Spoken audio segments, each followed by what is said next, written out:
চাঁপাইনবাবগঞ্জ সীমান্ত দিয়ে গরু পাচারকালে গত রোববার অস্ত্রসহ ৫ ভারতীয় নাগরিককে আটক করে বাংলাদেশের সীমান্তরক্ষী বাহিনী।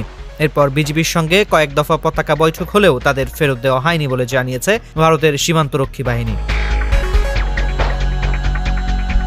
বিগত কয়েক বছরের মধ্যে অনুপ্রবেশকারী ভারতীয়দের বিজিবি ফেরত না দেওয়ার ঘটনা এটাই প্রথম বলে জানিয়েছেন বিএসএফ এর শীর্ষ কর্মকর্তারা। এমন ঘটনায় রীতিমতো বিস্মিত তারা।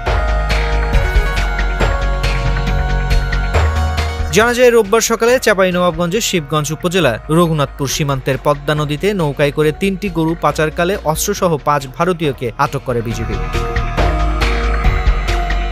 আটক ভারতীয় চোরাকারবারীরা হলেন মুর্শিদাবাদ এলাকার রতন সিংহের ছেলে দীপ সিংহ, বাইতুল মহলদারের ছেলে রনি মহলদার, মৃত রফিকুল ইসলামের ছেলে সরফরাজ ইসলাম, আলেক শেখের ছেলে আসলাম শেখ ও মেনাউলের ছেলে অলিল হাওলাদার।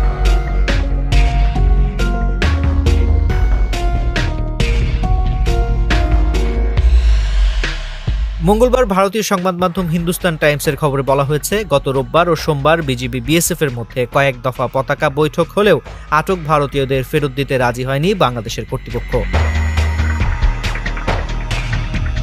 বিএসএফ এর একজন জ্যেষ্ঠ কর্মকর্তার দাবি, গত ১৭ আগস্ট রাতে মালদার নদী সীমান্ত দিয়ে বাংলাদেশে পাচার করা গবাদি পশু উদ্ধারের জন্য ২ নৌকায় ৫ জনকে ভাড়া করেছিলেন ১১৫ ব্যাটালিয়নের বিএসএফ সদস্যরা।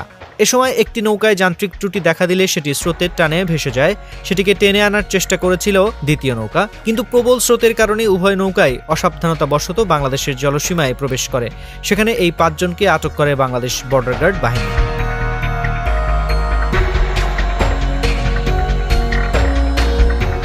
হিন্দুস্তান টাইমসের খবর অনুসারে সঙ্গে সঙ্গে দক্ষিণবঙ্গ সীমান্তের সদর দপ্তর ও ঊর্ধ্বতন কর্মকর্তারা বিজিবি সদস্যদের ফোন করে বিষয়টি জানান। কিন্তু বিজিবি জওয়ানরা আটক ৫ ভারতীয়কে ছেড়ে দিতে অস্বীকার করলে একটি পতাকা বৈঠক অনুষ্ঠিত হয়।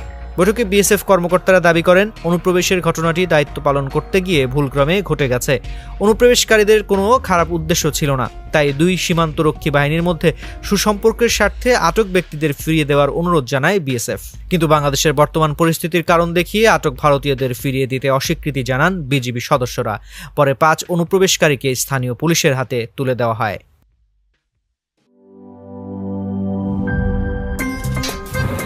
আমার একটা স্মার্ট সিদ্ধান্তে 25% গ্যাসের খরচ কমেছে। ভাবছেন কিভাবে? সাধারণ গ্যাস স্টোভ বদলে আমি এনেছি আরএফএল গ্যাস স্টোভ। এর সাইন্টিফিক নজল ও ব্রাস বার্নার ক্যাপ সমানভাবে তাপ ছড়িয়ে রান্না করে দ্রুত, তাই গ্যাসও বাঁচায় 25%, টাকাও বাঁচে 25%। আরএফএল গ্যাস স্টোভ নিরাপদ ও গ্যাস সাশ্রয়ী।